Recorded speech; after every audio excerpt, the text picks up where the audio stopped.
Hi guys, welcome to lesson 1-3, real numbers and the number line. Okay, the objective. I can find and estimate square roots. I can classify and compare real numbers. So really, you have 4 objectives to meet with this lesson. Our essential understanding is about powers. How you can use powers to shorten repeated multiplication.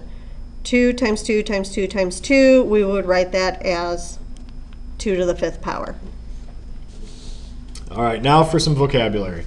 We're going to start off with rational numbers. A rational number is any real number that can be written as the ratio of 2 numbers. So it can be written as a fraction. Natural numbers are numbers greater than 0 with no decimal. 0 with no decimal.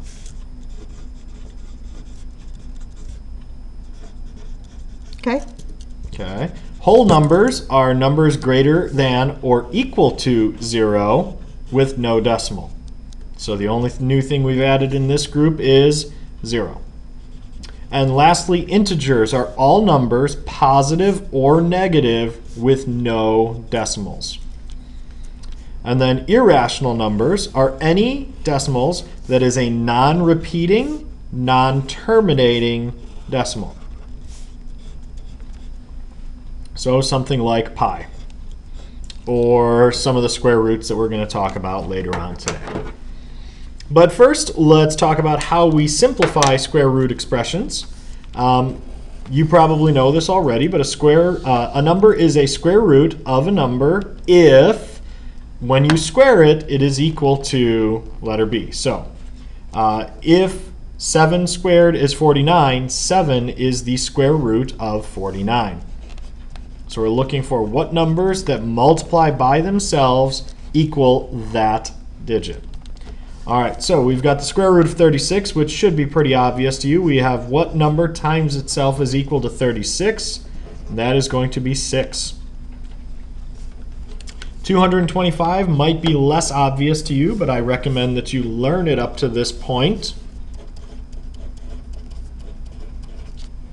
So you could be thinking, okay, 10 times 10 is 100, 20 times 20 is 400, so it's somewhere in between there. And it's actually going to be 15. Mrs. Zirzo and I recommend that you have memorized the perfect squares at least to 15 or to 20. At least 15. All right. Square root. We can do square roots for fractions too. We just do it to the top and we do it to the bottom. So the square root of 121 is going to be 11. Square root of 144 is 12.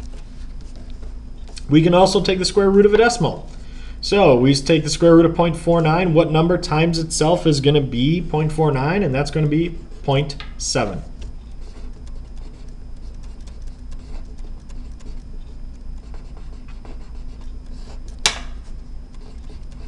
Two decimal places. Okay. So pause the video. Give it a shot on letters A, B, and C down in the U tries, and then when you resume it, we'll go over the answers. So the square root of 16 is going to be 4. And the square root of 49 is going to be 7. The square root of 0.25 is going to be, well, what number multiplies itself to be 25? It's going to be 0.5. And the square root of 169 is 13.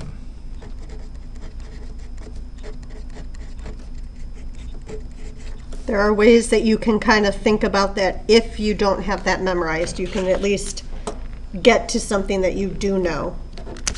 Okay. All right, problem number 2. We are going to estimate square roots. Now I said that those irrational numbers could be square roots, and when something is not a perfect square, we're going to have to estimate what that square root is going to be. So there's 2 different ways that you can do this. You can either type it into your calculator and just round from that, but that's a little easy. I mean, anybody can type it into a calculator. So we're going to try and we're going to teach you a kind of a logical reasoning way of doing it. So we know that 17 is between two perfect squares. It's between 16 and 25. Which one is it closest to? It's closest to 16. So the square root of 16 is 4. So if we're rounding to the nearest whole number, we can say that the square root of 17 is closest to 4. All right. We're going to do the same approach for 242. We're going to look for what two perfect squares are on either side of it. See how memorizing the square numbers is helping? So 256 is the square root or square of 16. 225, square root of that is 15. Which one is it closest to? 16. It's closest to 16. Okay. Now, the next one we are estimating to the nearest tenth. So this is going to be a time when we're going to want to use our calculator. Or do you want to do it without? I'm going to do it without. Okay. I'm going to start it without. We need some square numbers. 36. 36, 49. 49. So that I know it's going to be closer to 6. So in my calculator, I might try 6.5.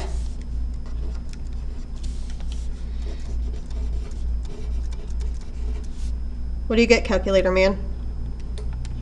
And the square root would be 6.48, so round to 6.5. Ha! What a guess. So on my calculator, it was 6.48, round to the nearest tenth. Oh, I'm good. Should do math in the afternoon, not in the morning. And we can see on our calculators, 6.48 rounds to 6.5 because we're going to the nearest. So next up, we have the square root of 300. 196 is a square number. No. That's a pretty big spread there. 2.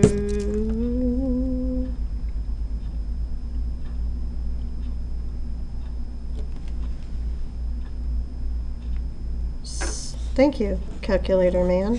17.3. If you know 1 through 15 well, you're in good shape.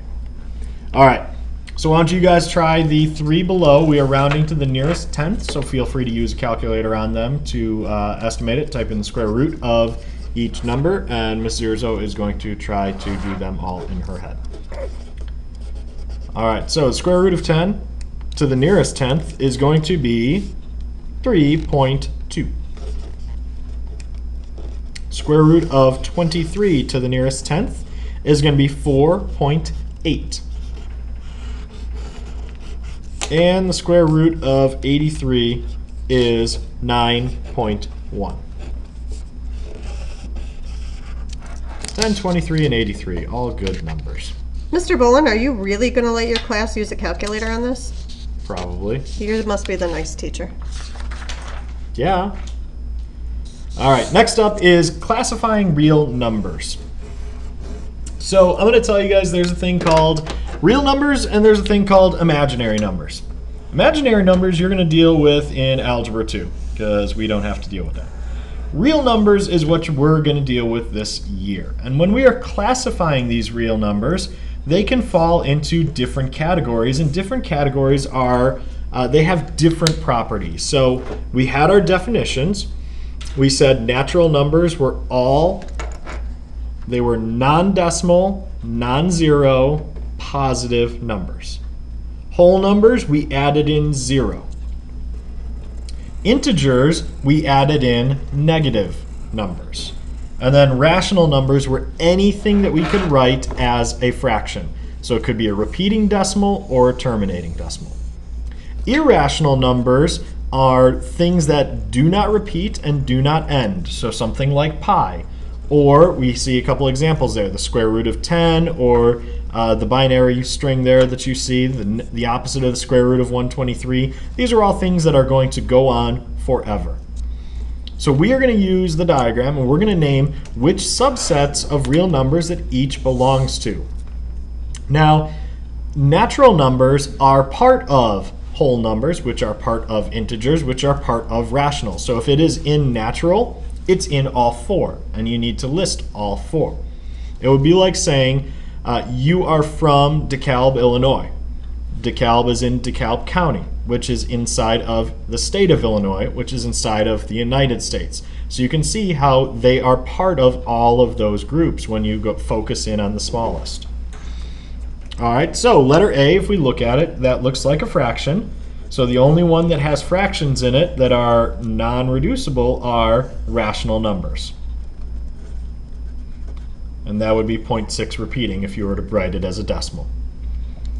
Letter B, the square root of 9. Well, the square root of 9 is 3, and that looks to me to be a natural number. So it's also an integer, and it's also a whole number.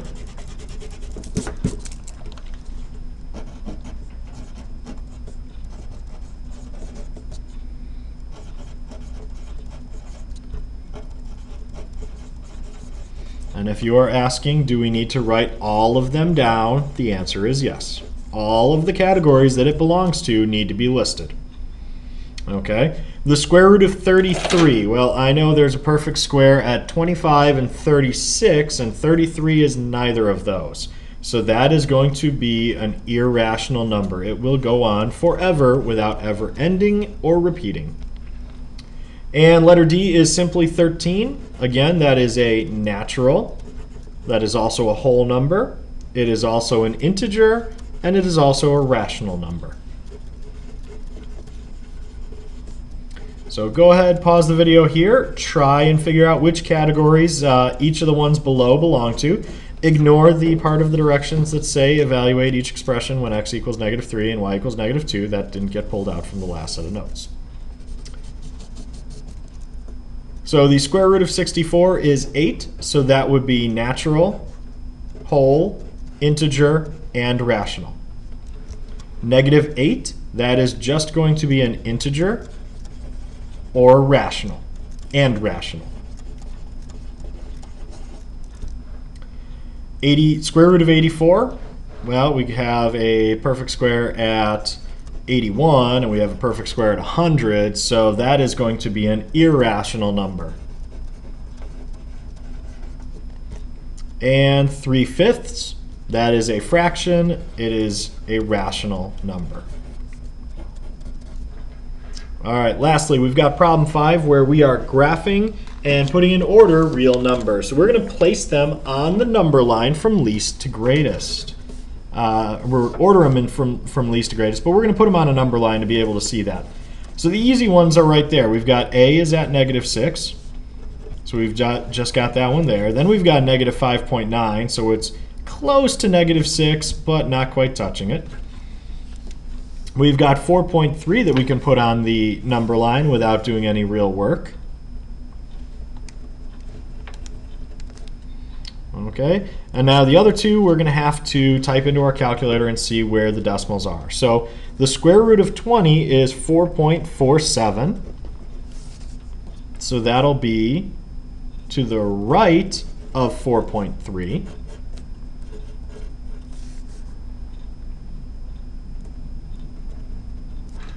So we got another point there. And 39 divided by 9 is going to be 4.3 repeating.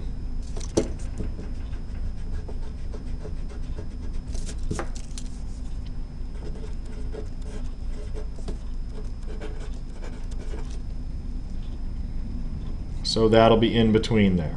All right, so Nice mess. on a quiz or a test, you'll be kind of drawing arrows to where they go, and just make sure they go in or which order you want them to be in. All right, so why don't you guys try letter B there. -3, the square root of 9, -3.1, 2.5, and 32/10. And we will put these up here shortly. So we've got -3, -3.1. Is -3.1 less than -3?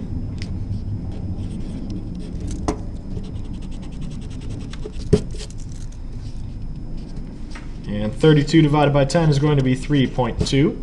So we can see the way they go is A, B, C, D, E. Negative 30.1. So it'll be just to the left of 3. Point at 3. A point at 2.5. A point at 3. And a point at 3.2.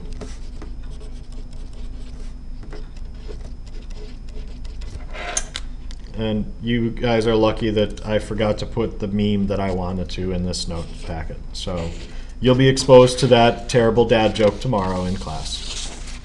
Be sure to fill out your level of understanding little point grid and write a brief summary of what you learned in class today. All right, we will see you all tomorrow. Have a good night.